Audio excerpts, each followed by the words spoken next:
Sadık'la abim aydan bir. Ben de taçam. Ya başladık. Kamyonlu dynamo.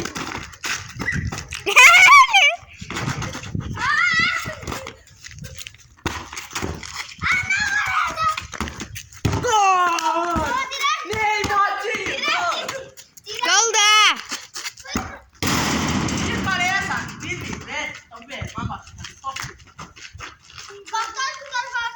Yok, tam sen. Başladım, devam edelim. Seçtim böyle.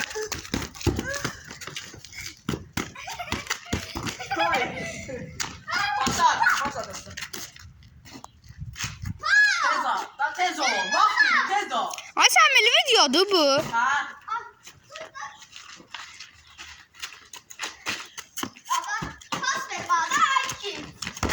Yok. Sırıkta ne? Şimdi. Oyna.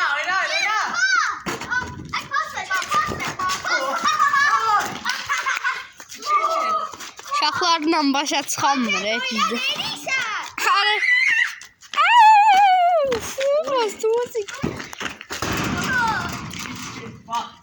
Qoyurlar ya bizə. Go.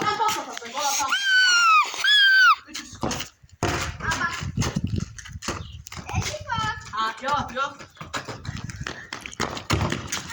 Gördün. Ama ben akşam içime koyurdum.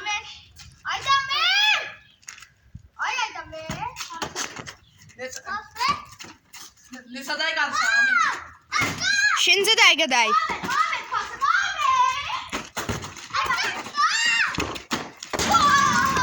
Və video bu qədər. Başladıq. Başla, tamam. Pasa.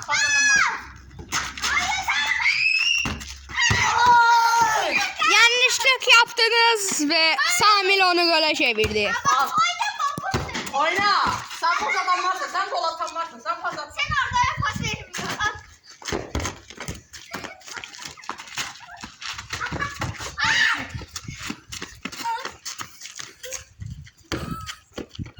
Oyna. Kaçın edem bizim geçip.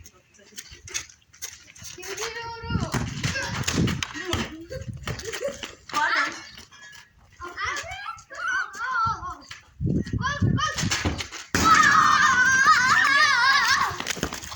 Haydi lan. Bak. Sənin mən. Tamam. Əzizlər skor neçədir? 5-5. Onda 6-5. 7 olan qalibdir. Zayıflar vs güclülər.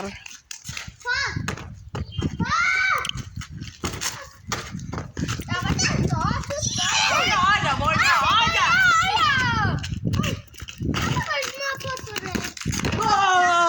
Və bugünün qalibi Samildir.